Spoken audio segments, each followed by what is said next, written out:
Now, with the time at 15.5 minutes past 10, the Moral Maze. And this week, from the Winchester Guildhall, here's Michael Buerk. Good evening. The moral high ground is getting pretty crowded these days, with all those politicians scrambling to get onto it. This week it was the Tories' turn. William Hague tried to rebuild bridges to the Church of England, most of whose rank and file he claims as his own, but whose bishops often stood out against the party when it was in power. Annexing the language of morality was a key element in the strategy of Tony Blair's New Labour before and since the election. It's inherent in the determinism of the so-called Third Way, and what contrasts it to the scientific inevitability of both Marxism and laissez-faire capitalism.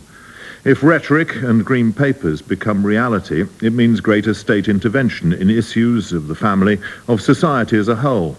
Margaret Thatcher, of course, was famously and only slightly unfairly quoted as saying society didn't exist. William Hague thinks it does, and it should be doing more for itself, with children's homes, for instance, transferred to the church and voluntary organisations. There are important moral issues here of regulation and responsibility, where to draw the line between what should be law and what should be moral conscience, and how much responsibility should the state take for what used to be seen as personal choice and individual obligation. Our moral maze, as we say, in front of an invited audience in the Winchester Guildhall tonight, some of whom will be able to have their own say later in the programme. The panel, though, the regulars, Janet Daley of The Telegraph, the constitutional historian Dr. David Starkey, Dr. David Cook, the medical ethicist from Oxford, and Professor Ian Hargreaves, academic journalist and commentator. Ian. Well, Michael, you reminded us of Margaret Thatcher's most ill-advised remark about there being no such thing as society. Less well-remembered is Nigel Lawson's comment that with the collapse of communism and the consensus about the market economy, all that was left to socialism was the moral high ground. He conceded a great deal by saying that because we were entering a time when the issues that people most cared about, issues like education, environment, crime, hardcore joblessness, required a collective response and a morally propelled response. That's what Blair picked up, and I'm not at all surprised that Mr. Hague wants to be on the bandwagon. Janet Denny? I think Nigel Lawson was being sarcastic in that remark, actually, Ian. But now we tend to see these things as an argument between secular and religious influences. Should the state subsume the moral authority of the churches? In fact, it's as much an argument between religious tendencies in European history. The old medieval Catholic tradition of moral law being handed down by a central authority as against the Protestant Reformation, which placed more responsibility on the individual conscience. Martin Luther based his rebellion on the principle that the moral law was written within the heart of every man. He emphasized the importance of the free mind in making moral choices, as opposed to obedience to Roman law. So to argue that private conscience should take moral precedence over central authority has long and honourable religious roots. David Starkey. Oh dear, Janet criticised Ian's sense of immediate recent history. I'll begin by saying yours is completely wrong. An idea that Protestantism had anything to do with individualism in its early stage is preposterous. They only disagreed about, Protestant and Catholic, only disagreed about who should be persecuted. They were both majoritarian. I think this highlights the fundamental problem here. It is that religion is not an independent variable when it comes to politics. What we have are Tory Christians and Labour Christians, and it's their Labourism and Toryism that shapes and transforms their Christianity, not the other way round. My own view is quite clear. We live in a society which is a post-liberal, if you like, certainly a post-religious society. There is no, Ian, single moral consensus. There can't be. Instead, politics is about providing a ground of arbitrament between radically different moral positions. David Cook. The one thing that Catholics and Protestants were agreed on, whether it was the Catholic medieval monastery or Calvin's Geneva or Knox's Edinburgh, was that health, education and welfare were provided by the church. And now the state then wanted to take it all away and look after it itself. Now the state wants to give it back. But I don't quite understand this, because you can't require something which is voluntary. You can't demand charity to order. And if you're going to try to do that, you're going to have to pay for it. Panel, thanks very much indeed. Our first witness is Robert Whelan from the Institute of Economic Affairs. incidentally, author of a book called The Corrosion of Charity, which I suppose is the other arm of this particular debate. Robert, the state's responsible for laws to protect life and property and for collective responsibilities like defence, health and so on. But how far should it regulate how we live our lives? I think that beyond the basic framework of laying down the things that you shouldn't do, that you shouldn't attack people physically, you shouldn't steal their property, it's very dangerous when the state does try to regulate our lives. The way in which our lives are regulated are more controlled by the organisations of civil society, which have been increasingly undermined as the state has extended its reach further and further, particularly into areas like the family. How dangerous? I think it's very dangerous when, for example, the state is taking it upon itself to tell us how to bring up our children, which is an idea that's being touted in the recent Green Paper. The state has a very, very poor record of bringing up the children which are in its own care, those children who are in local authority homes. I don't see where it derives its moral authority to send its officials into our homes and tell us that we're not bringing up our children properly. Ian Hargreaves, your witness. Well, I'll perhaps let pass the comparison between local authority homes and childcare and what happened to some children in the care of homes run by the Roman Catholic Church in Ireland. But what I want to take you onto is an example which is, in a sense, more trivial, but which is the issue of noise, noisy neighbours, people who bother you with noise. Do you think that the state has got any role at all in regulating that problem? As a last resort, I think you can make an argument that the state should have something to say about antisocial behaviour in the sense that people have the right to enjoy their homes in peace. But it should be the intervener of last resort. I wish there were other means of settling disputes before it got to bringing in the law. I think that many of these complaints concerning noisy neighbours are occurring, for example, in social housing, which is notoriously badly managed.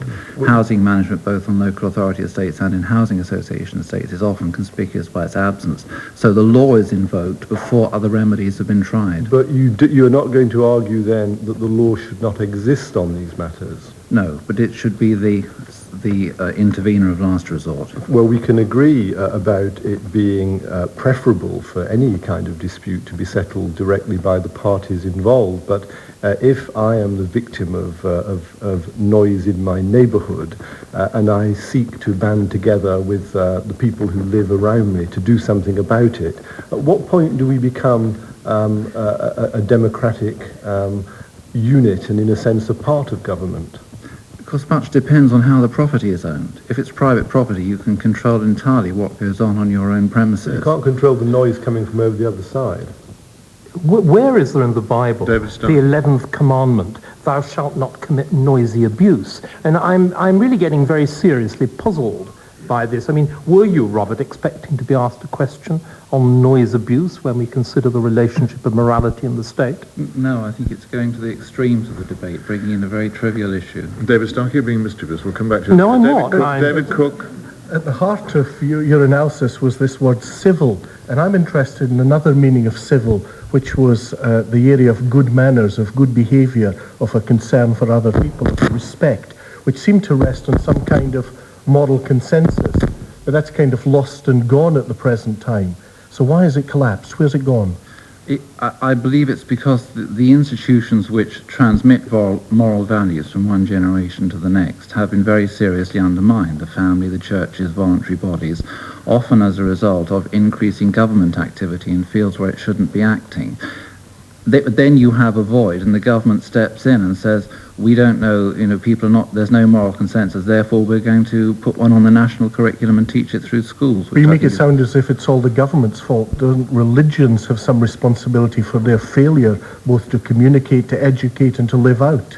I think that the churches are responsible for ceding so much ground to the government and for now being so unwilling to take back responsibilities which the state is actually quite eager to hand over to them. One of the things that used to work was the idea of social stigma. There was a stigma attached to being illegitimate. There was a stigma attached to being an unmarried mother. That stigma seems to have disappeared. Is that a good or a bad thing? I think it's a bad thing. Stigma is a very important cultural mechanism for controlling behaviour which is seen to be threatening to the community and for encouraging behaviour which is seen to be building up the community.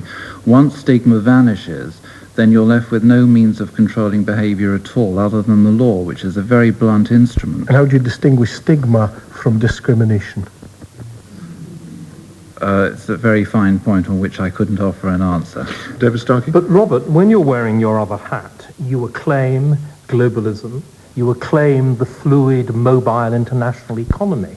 Isn't this diversity of moral position, that indeed chaos of moral position, that you've criticised within civil society as just the other face of that?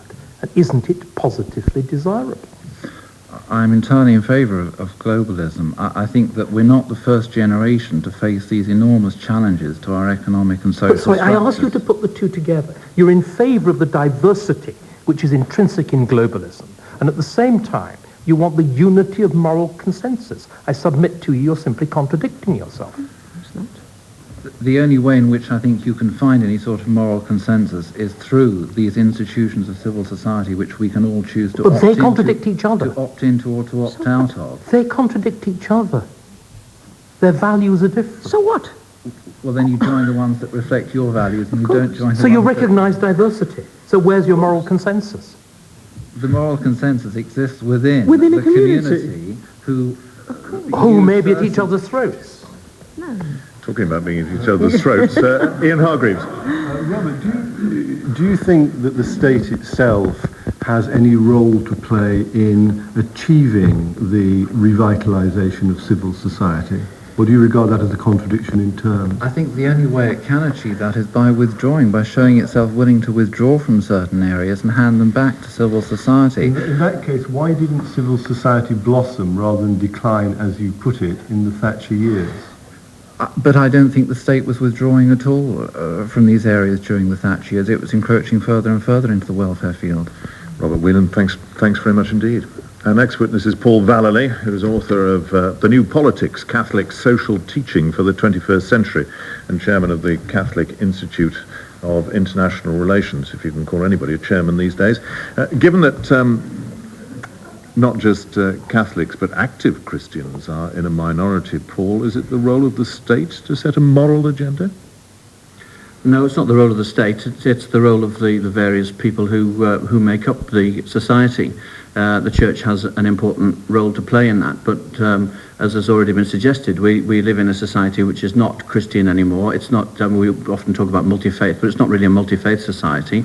It's a no-faith society or a kind of drifting relativist society. And so the way that you establish a moral consensus in that situation is by those who feel strongly about moral values, trying to inject them into the secular debate in secular language. And it's your case, isn't it, that Catholic social teaching somehow, either implicitly or explicitly, somehow underpins the new politics, the third way and so on? Well, Catholic social teaching began in the form that we understand it at the Industrial Revolution, when capital and labour began to transform the way that society worked. And 5 popes since then have looked at the way that the political economy works and have developed a whole raft of principles, criteria, things like the common good, the dignity of the person, subsidiarity, solidarity, technical terms, but which offer moral values which can be usefully used by secular thinkers to try and find a way of remoralising a pluralist society. Janet Daley, blinking heavily. You believe, Paul, don't you, and I think quite absolutely rightly, that Catholic social teaching has particularly influenced the Blair government and New Labour thinking, don't you? Yeah, I think it has. Yes.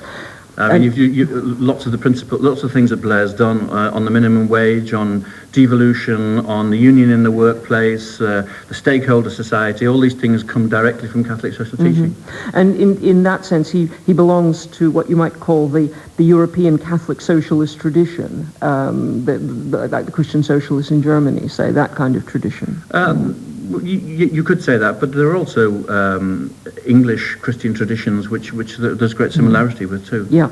The thing that strikes me about those, though, is that they seem to return to a kind of pre-Reformation Britain on the whole, departure, David's inscrutable remarks at the beginning, has tended to follow, since the Tudors anyway, a very Protestant individualistic tradition, the kind that has developed the notions of individualism and capitalism that relies very much on the notion of the individual's born a free man, free from the state control. There isn't this sort of authoritarian, centralized idea of authority that has prevailed on the continent.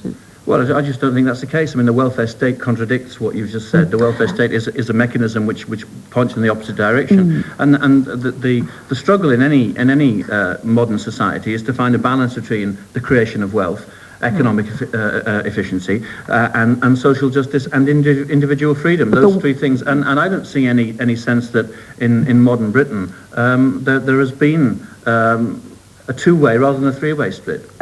You don't see the tension. I mean, the welfare state, in fact, as it was conceived by Beveridge, wasn't at all the kind of intrusive authoritarian structure. He specifically wanted to see it as a safety net. He didn't want to see it as this huge megalopoly, sort of bureaucratic structure. But that's precisely the tension that I'm talking about. No, because that does accord with Catholic social teaching, because its teaching on the dignity of the person, for instance, would say that there are certain basic rights which people have as part of creation ordinance, like food and shelter and so forth.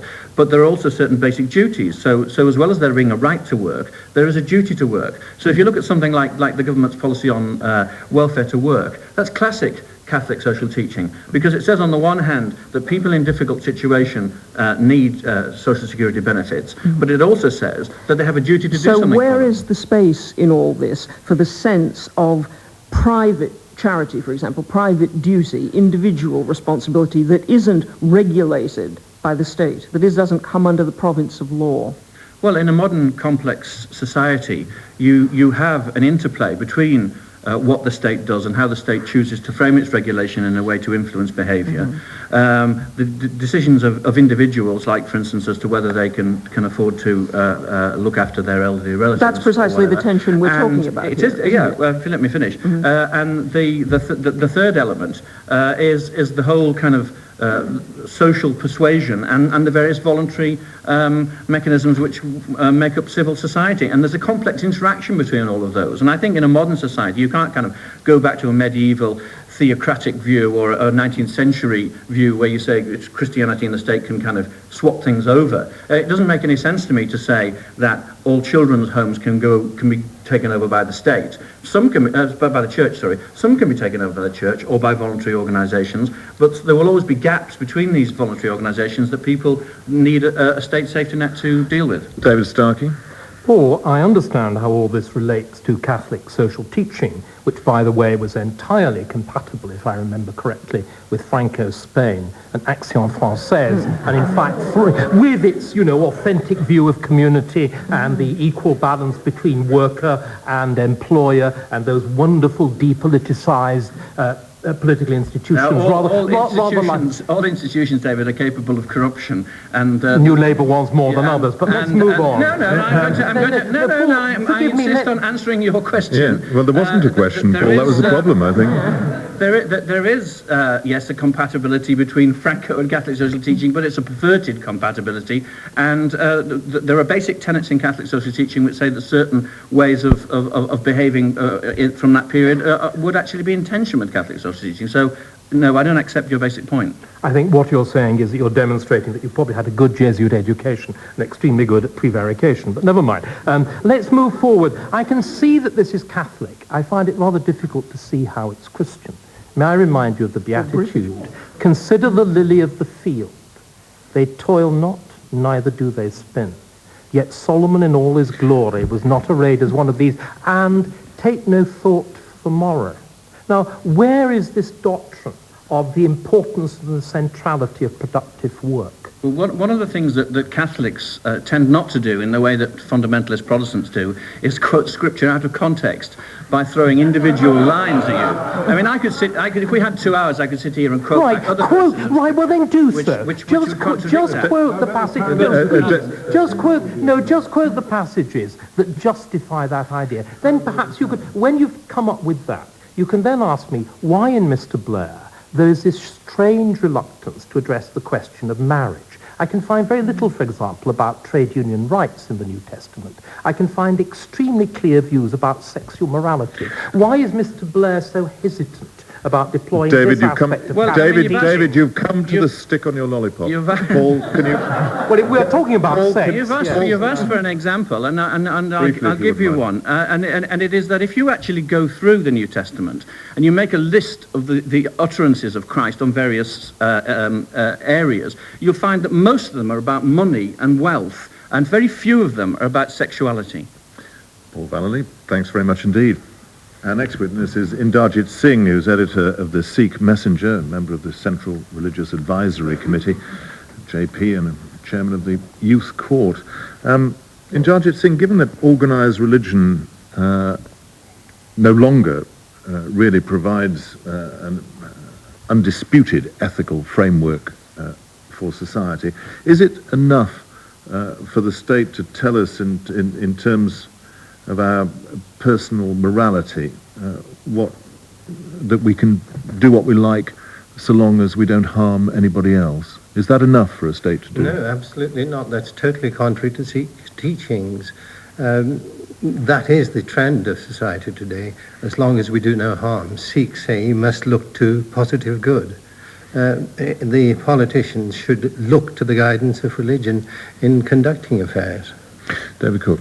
One of the realities in the UK is that the Church of England is the established church, and I'm a nonconformist, and you're from a Sikh religion, and we in a sense ride on the back of establishment. Is establishment a good thing? Does it give us a moral basis, a moral authority for religion? I think the established church has been eroded.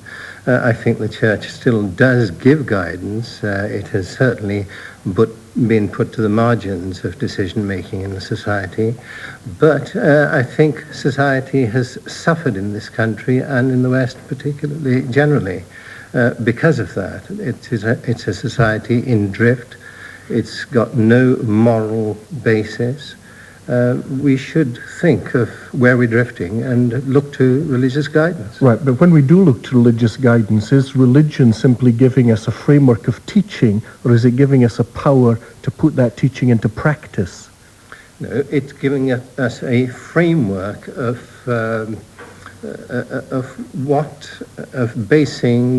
on which we can base decisions that look beyond immediacy to the good for succeeding generations, for the wider community.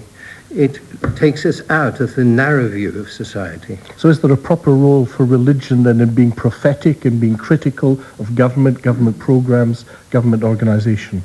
Where necessary, of course, but one hopes that people, as governments have foreign policies, individuals also have policies, moral policies. We hope that those sort of moral attributes go on to influence those working in government. Janet Daley. Do you think that government intervention can ever actually cause individual conscience and individual sense of duty to atrophy? Government acting can set the boundaries for dealing with bad behaviour. But what if it actually takes on the responsibilities that might have been taken on in other generations by individuals, caring for the elderly, say, or chastising children who behave badly? What if it takes on those sorts of responsibilities? What happens then to the individual conscience? If no one else does, the state must pick it up. But one hopes that with religious teachings, the family becomes more important, and the government is right in drawing attention to the importance of the family. If that is done, those remedial actions wouldn't be necessary. But if the government, as you say, points to the importance of families, but then in effect maintains all the mechanisms and structures in place that take power away from the family, take power away from parents, for example, to control their children, doesn't that actually weaken the family as a source of moral authority? Of course it does. The government should work to strengthen the family, and that is, to take power away is not strengthening the family. David Starkey. Mr. Singh, I'd like to take you back to your exchange with Michael Buerk at the beginning, when, if I remember correctly, and I may have misinterpreted you, you said that religion, and presumably monotheistic religion, was the only proper source of moral value. Is that right? No, I didn't. I didn't. So, but I thought you said that it was religion that should primarily inform the state in its moral values. Religions have a code of moral values, and if we look at the different religions in this country, a lot of the teachings are in common. They should inform decision making. It doesn't mean to say that a person who doesn't have a fixed religion has no moral basis or being. But supposing, as we now seem to have, that people who are not religious, or at least not very religious, or very confused about religion, are, as Paul Vallely, who was sitting in that chair beforehand, said, in the majority, shouldn't their moral positions, because we believe in majority rule, don't we? We believe in democracy. Shouldn't their moral positions have priority? You may believe in majority rule, where majorities act in a way that is conducive, which harms society. I'm not very impressed with majority rule. But who says it takes part in different countries have majority rule, but there was majority rule in Nazi Germany. Of a very particular sort. So you then actually believe that majority rule and the results of majority rule has got to be judged against some higher principles. Absolutely. And those higher principles are determined by, presumably, the Sikh religion.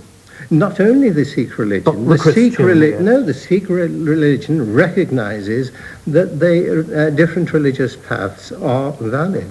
We do not claim that we have a monopoly of truth. But it's God, not the people, who finally rules. Well, the higher vision of justice lies not with man, but with God. David Cook. My concern is not just for the areas where religion have consensus and we might agree about a moral framework, but how that works in practice on an issue like abortion, an issue like homosexuality, an issue like divorce, where not only different religions disagree, but those practitioners of a particular religion disagree. So what do we do then? We need to go back a step, that we look to the basics of why does divorce occur? Religion needs to emphasize the importance of the family, the importance of taking vows and sticking by them, and looking not just to the couple themselves, but to the children. Religion comes in at that end, not at the end where the damage has been done. Only compassion comes in there. Isn't that a rather idealistic view? Oh, I think if we aim at the ideal, we get something good. Indarjit Singh. Indarjit Singh, thanks very much. Our last witness is Claire Fox from LM magazine, Living Marxism as Was. Claire, should the state have any role in the morality and conscience of society, or the individuals that make up society? No. Very simply. No, full stop. No, that full doesn't stop. That doesn't sound exactly a Marxist analysis, or actually, to be more accurate, it sounds more like a Marxist nirvana. Well, whatever it might sound. Let me explain. I mean, one of the interesting things about the state's attempts at building morality through intervention at the moment, it seems to me, is that they're undermining the notion of competent adult people who can make up their own minds, which it would seem to me would be what you'd need to be if you're going to be a moral individual. You need to be able to make decisions, say no, take responsibility for your actions, and we seem to be losing all our sense of responsibility because Father Blair's going to do it for us. Or whoever. Ian Hargreaves. Could you give us an example of how, a plausible example of how an individual has had their moral sense scooped out and thrown away by the wickedness of this government? Yes. If you take the parenting interventions that we've had with Straw's National Family and Parenting Institute, and the kind of directives we've had which, for example, encourage children to spy on their parents and report on instances of domestic violence, to go in and report to schools, where we've had an army of snoopers and social workers and professionals, if I can just say, allegedly this is to help build up and bolster the family, whereas indeed what actually occurs is that the family is being undermined, and it is unlikely that parents and decent moral parenting will occur when parents are scared to do anything in case they're accused of breaking some government ruling. And in fact, that's what they're being undermined all the time. They're being told they're incompetent parents. They have to go to classes. I mean, the way you describe it, you make the recent consultation document on the family sound like a blueprint for the Stasi secret police, but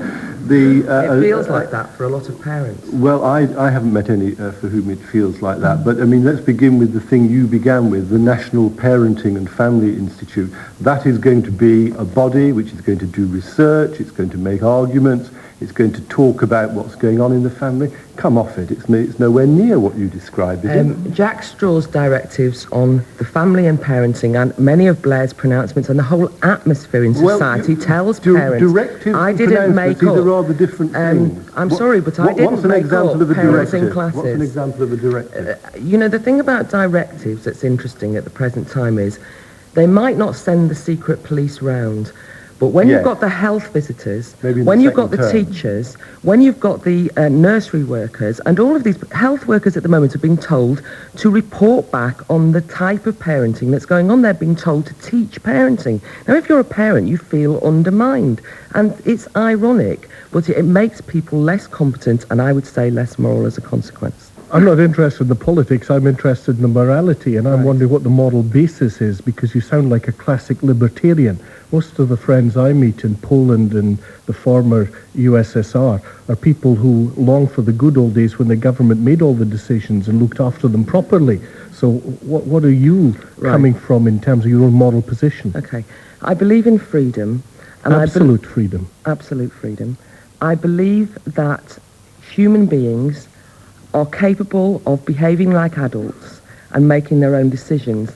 I do not think we will live in a healthy society where the private sphere is increasingly turned into the public sphere and an army of, professionals undermine adulthood and the attempt to take responsibility for actions. I'm terrified about the split between action and consequence. With litigation fever as we have it, nobody wants to take responsibility. To me, this is profoundly anti-moral, anti-individual, anti-human. Right, I'm a humanist. Part of moral rules is because freedom can be abused, freedom can become licensed, and people can behave competently and well, but they can also behave very badly. And why we're concerned about parenting is that some parents abuse their children, and children have to be protected. So how else are we going to do that but by law? An interesting shift has occurred. They used to talk about problem families, and now the whole of the family as a concept is being problematized. That's what's interesting. I'm talking about the increasing... But it's a problem. Child abuse is a real problem. I'm talking about the increasing encroachment of the government and the state, replacing religion and morality by government intervention. I am suggesting to you that they are treating adults like children. But sometimes adults are behaving badly. That is the excuse that is given for treating us all as though we're incompetent, bad parents and incapable of making moral decisions. So we don't mind parents if they behave badly as long as they're exercising their freedom. Presumably Blair knows what badly is, you know what badly is, the social worker knows what badly is, and I don't, and nobody else who's a parent does. Ian Hargreaves? I'd like to ask you to consider an example which has not entered the realm of Blairite or any other politics directly. That's euthanasia. You think the state shouldn't take moral positions or morally interfere. How are we to decide as a society, in a democracy, what the rules should be about whether you can kill people before they are ready to die? Well, the precondition for it has to be freedom, because if you cannot have consenting adults freely, actively acting competently without being told that they cannot think for themselves, you will never reach any proper agreement. We will live in an authoritarian state where people will be told that their views are incompetent, useless, can't cope, and somebody else will make the decisions for them. The only way that we can actually agree is if we can have these kind of adult discussions without somebody standing over our shoulders telling us we can't cope. But the logical outcome of what you're saying is that I can kill my aging parent at the age of 60 because I feel like it, and somebody else will take the view that that's absolutely outrageous. You might well think that's what I was saying, but that wasn't, and I'm sure most people understand that. Claire Fox, thanks very much indeed. Now, unusually for the Moral Maze, our audience here in Winchester's Guildhall will be able to have their say. A horrifying thought. Not all of them, of course, but a feisty few. Please don't be shy. Do tell us who you are before your question. Can I have the first question, please? Margaret Marshall. One of the speakers spoke of a no-faith society. Is that really true? David Starkey, do you think we live in a no-faith society? Well, you can look at the statistics. The statistics say about 10% attend church regularly. You can then look at what people say when they're questioned about religion. And even those who proclaim a faith in God don't really believe in a God as an external, with external moral rules or actual codes, required codes of religious belief. They believe in religion as a kind of hyper form of self-fulfillment, which is what, on the whole, it is in the United States of America. It's another form of therapy. What I suspect will be a contrasting view. David Cook? It's very interesting that while only about 10% of people go to church on Sunday and practice religion, that's far more than go to football matches, that nevertheless between 60 and 70% of the... Well, this is what happens when people are out of step. The 60 or 70% of people do believe in God, and I think that people do have a belief, but their belief often is in themselves, in their own self-pleasure, and in fulfilling themselves. That's the danger. Margaret, can I briefly ask you which of those two contributions you agreed with more? I think the second one. Oh, well, fancy that. But they said the same. They said the same if you bothered to listen. No. Next question, please. Victoria Chester Kerr. Surely the third key player that must be included in any debate on morals and politics is the media. What moral responsibility should society require of our media? Well, we're all shuffling gently on our seat here. This has to go to Ian Hargreaves, former editor of The Independent and The New Statesman, now professor of journalism. Well, I think that the media's primary responsibility that comes far ahead of any other of its responsibilities is to be free to transmit what it thinks and to be accurate with what it's got to say when it comes to facts. But I don't think you can stop it when it doesn't want to do that. I do also think that beyond that there is a serious moral responsibility on individual journalists not to behave as if they do things simply because Rupert Murdoch tells them to do it. I think that the business of the rights and responsibilities of journalists, to coin a popular political phrase, are not seen to go together as often as they ought to do. Thank you very much. Next question. Zarian Haynes with Fadai. David Starkey said in his introduction that there is no single moral code. Is there not a golden rule in all religions from which we can glean a moral code? David? No, I don't think there is. I think it's certainly not a moral code that's applicable in a post-religious age. The so-called golden rule, do as to others as you would be done by, I think has got to be reversed. You've not got to do to others what you wouldn't want them to do to you. And a society like that will provide that playing field on which very, very different moral, religious, political positions can actually compete. Because if you listen to our witnesses there, those who were talking about religion, they weren't really talking about religion. What we had from Paul Vallely was very little to do with Christianity and everything to do with the fact that as a good journalist, he writes for a soppy central-left independent. It was politics. Do you find that palatable? No, I think that there are lots of things that are common in all religions, and I think not religious. And I think that you can find that there has been in history a lot of the ethical standards we have come from originally from a religious point of view. We are a so-called Christian society, even though not only 10% of us go to church, and we get our ethical standards from Christianity. That is why the Pope keeps on having to apologise for all the things that the Catholic Church did from the Inquisition downwards. Thank you, David. Our next question. Ray Short from Winchester.